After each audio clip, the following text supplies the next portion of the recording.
I'm Scarlett, 28 years old. Last night, for the first time in my life, I had a sleepless night. What should I do? It's not a dream, right? I never imagined I'd pinch my own cheek like in a cartoon show or TV drama, but I truly felt light and floaty, as if my body was hovering in the air. I want you to meet my parents, sounds like a line from a romance movie. I remember my boyfriend William's face, who had a serious look during our date yesterday. Wait, what does that mean? At the cafe, while I was nibbling on a cake, William, with a serious look on his face, suddenly asked me to meet his parents. I couldn't help but ask back, unable to gauge the meaning. He hesitated a bit, but eventually looked me straight in the eyes and clearly said, "I want to marry you." His words slowly sank in, and I couldn't be happier, but when I got home and into bed, I started to worry if it was all real. As I kept checking the ring he gave me, before I knew it, it was morning.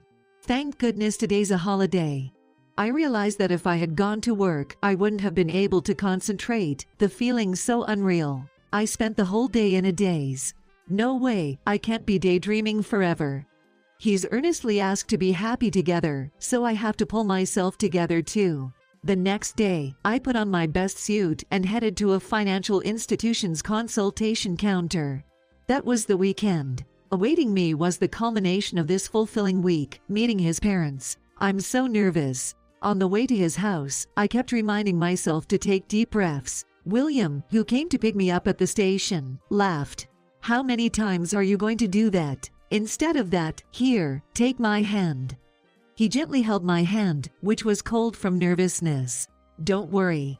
You're not going to be eaten alive. I'll protect you." But the Scarlett today looks different. It made my heart skip a beat. Maybe I'll be the one eating you up.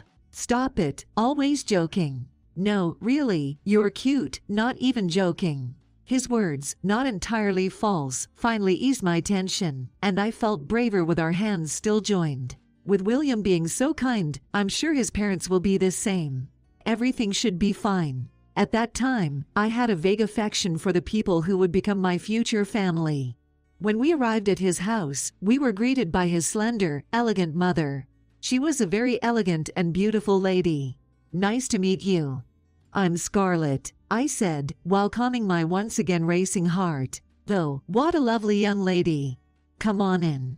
Her smile was just as beautiful, and I was mesmerized. Such a beautiful and elegant mother. When I murmured that, William relayed it in a loud voice. "Well, I'm flattered," she said, smiling even brighter, and I could feel my cheeks turning red. In the spacious and airy living room, I also saw his father. "I'm William's father. Welcome to our home. It's a small place, but make yourself comfortable." His father, calling the spacious living room small. Was that humility or a joke? He must have said that to ease my nervousness. William always cares for me in such subtle ways. I realized happily that his kindness must come from his father. Then, being here in his family home, I started to truly feel that the people in front of me would become my future father-in-law and mother-in-law. His house was more impressive than I imagined. Looking around the living room, even I, who know little about interior design, could tell that the furnishings were of high quality. Since my childhood home was a regular house out in the country, seeing this home furnished uniformly with antique furniture felt like something out of a fairy tale. Then his mother brought in some tea. The tea, with its wonderful aroma, and the elaborate teacups, matched the room's ambience perfectly, making me sigh in admiration. "Scarlett brought these cakes as a gift," said William's mother, pointing to the roll cakes on the plate. "Oh, those are homemade by Scarlett," William added. "Really? So, you were considerate. Thank you," they said, smiling. I hurriedly said, "Oh, it's nothing. I'm embarrassed they don't match up to your lovely plates." "Oh, it's fine. They're simple, common cakes, just like I imagined you'd make." "Oh." I was momentarily puzzled and looked at his parents. Common cakes, like they imagined. But his mother just laughed, and his father nodded agreeably. Did I miss something? While I was thinking about this, William hurriedly said, "Mom, that's rude to Scarlett. Saying they are common isn't a compliment." He then apologized, saying, "Sorry, Scarlett, my mom sometimes chooses odd words." His mother then said, "Oh dear, did I do it again? I'm sorry." I quickly shook my head. No. It's fine. It's true that the roll cakes are common and simple. I felt a momentary discomfort at his mother's words, but I didn't want to leave a bad impression on my future in-laws, and I didn't want to pick on what William called his mother's occasional odd choice of words. At that time, I thought, maybe she's a bit absent-minded. That's kind of cute. Fortunately, the conversation shifted, and we spent a pleasant time together. But then, "Hey Scarlett, how long are you planning to stay today?" asked his mother with a smile. Realizing the time, I checked my watch. I had been there for almost 2 hours. "Oh, sorry, I should be going soon." I was fretting that I had overstayed my welcome, just having come to say hello. But he gently stopped me. "Mom, you should ask if she can stay longer. Didn't you say the other day when I mentioned bringing Scarlett over, that we should have a meal together? The way you said it now, it sounds like you're asking her to leave." He had stepped in, just like earlier, worrying that I would be upset. "Scarlett, I asked you to keep today free, right? You have time, don't you?" he asked kindly, and I hesitated for a moment, despite feeling reassured by his dependability. Well, but I don't want to impose too long. Still worried about not being liked by his parents, and thinking what if they really didn't welcome me, I became a bit anxious. Maybe I should leave for today. Although William tried to keep me there, I felt uncomfortable, and decided to leave. "Wait, let me take you. I'll get the car ready, just sit here for a bit," said William, and he left the room. "Hey Scarlett, you've had your fun, right?" his mother said with a smile. "Excuse me." Not understanding, I was puzzled. "You don't get it. It's time to end this engagement act. You and William just don't match. You should break up with him." Break up. "I just really like William," I stammered, taken aback by her words. "Your opinion doesn't matter," she said, smiling more forcefully. "Wait, please. Stop that. I have no intention of becoming relatives with you. It's impossible. Now, could you please leave? I can't stand being in the same room as you. It's making me feel dirty." At that moment, his father gently interjected. "Well, you shouldn't speak so bluntly. It's not becoming." "Well then." William's mother uttered a dissatisfied voice for a moment, but his father didn't reprimand her. Nevertheless, a young lady who can't understand something unless it's been told outright is something else. Were you raised in the woods? Your brain's overgrown with vegetation. Well, anyway, you don't seem very bright. Their expressions were calm, but the words coming out of their mouths were definitely insulting. "What do you mean by that?" I braced myself, and William's father said, "Our house is small, but as you can see, for someone like you, it must seem unattainable." I thought a bit of wit would make that clear. "Me, someone like me. Isn't it true? I don't know if your family owns farmland or something, but you're probably just barely keeping it afloat, eaten up by management costs, struggling to maintain the land without foreseeing a decline, just putting up a front. Since we met by a stroke of fate, I'll give you some advice. You'd better get rid of that land and lighten your load. Well, we probably won't meet again, so whether you listen or not is up to you," he said, laughing as if doing me a favor. "Wait, please. What are you talking about?" I tried to make sense of the situation with my confused mind, but they didn't wait for me. "Don't you get it? You, acting above your station by coming into our home, are out of your mind. Since you don't seem to understand, let me tell you. You come from a single-parent household, a farming family, right? That's way below our William's league, a failure, so to speak," William's mother said, and his father nodded seriously. Facing such harsh insults, I was in disbelief. As I was shaking and unsure of what to say, more unbelievable words fell like a final blow. "Single-parent households can't be trusted. Sooner or later, you'll show your true colors, asking for money because you're in trouble." They insinuated I was after their money. Realizing this, I was horrified. William's parents still wore smiles on their faces.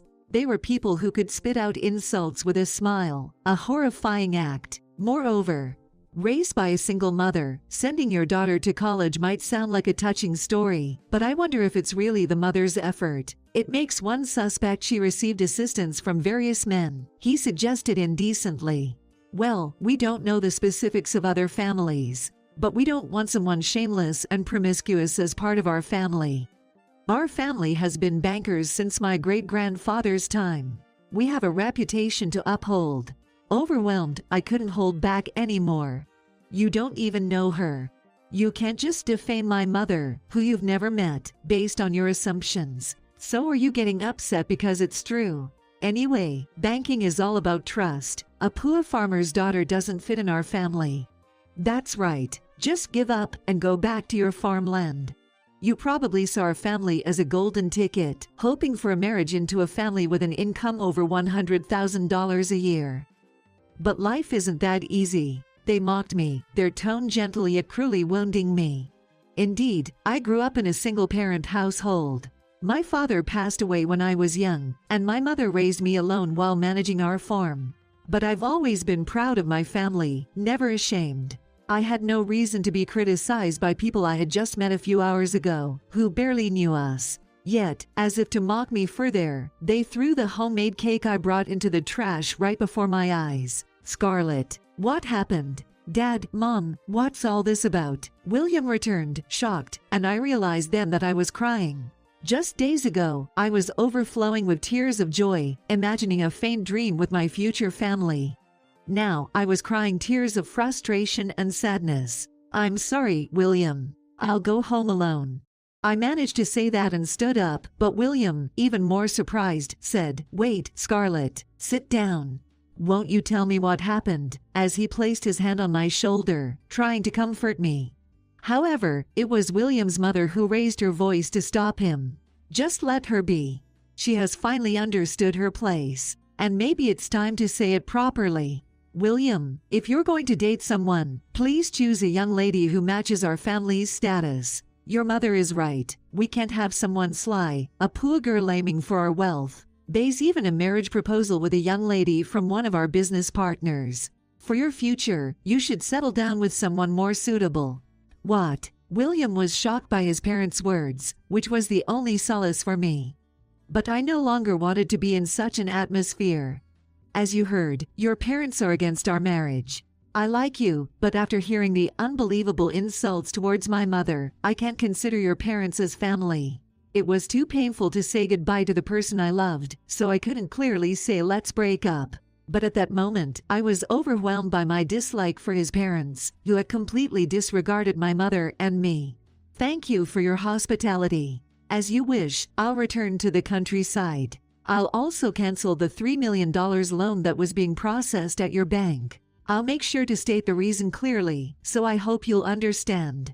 With that as my parting words, I rushed out of William's house. I felt him following me, but I quickly hailed a taxi and went home alone. Please, it's over. Let it go. Weeks later, I was standing at my front door, facing William's parents. I'm not coming back.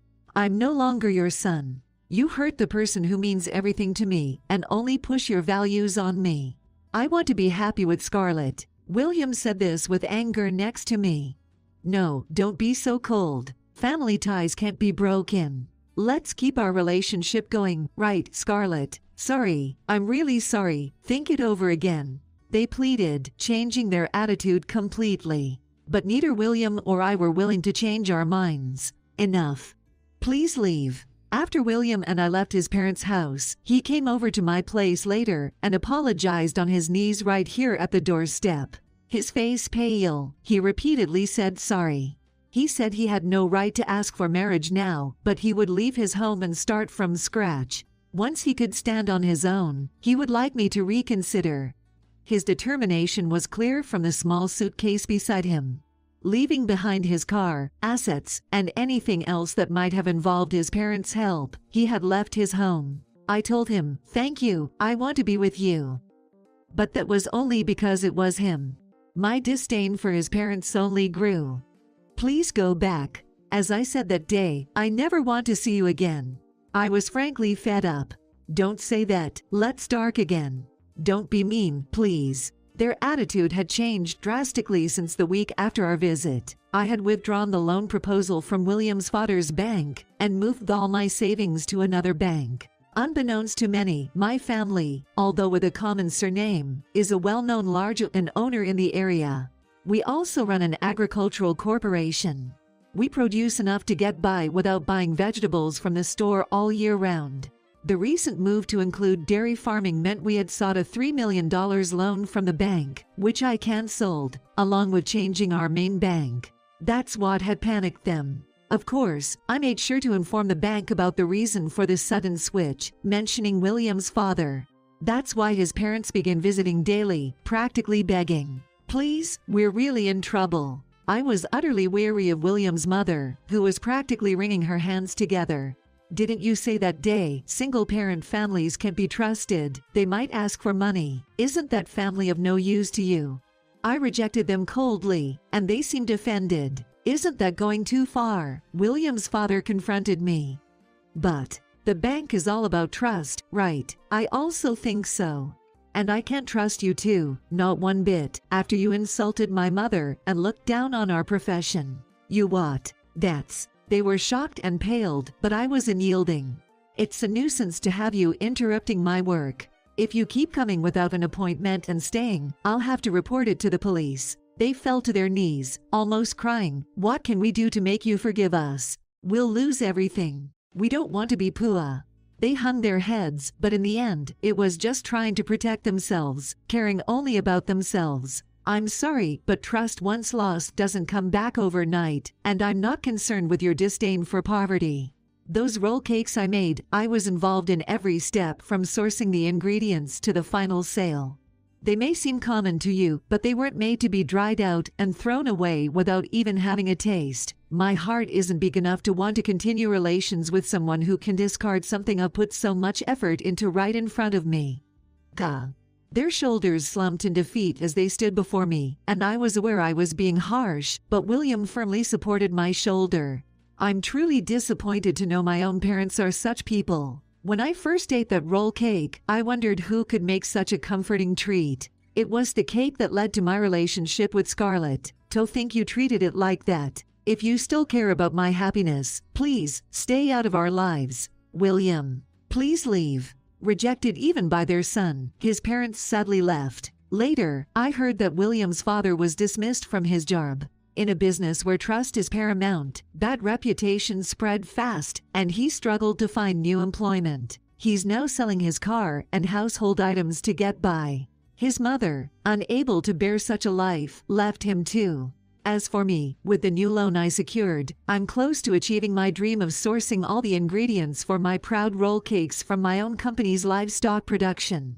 Yay, delicious. Tasting a sample, my husband William, now working side by side with me every day, smiled with pure happiness. Together, we'll keep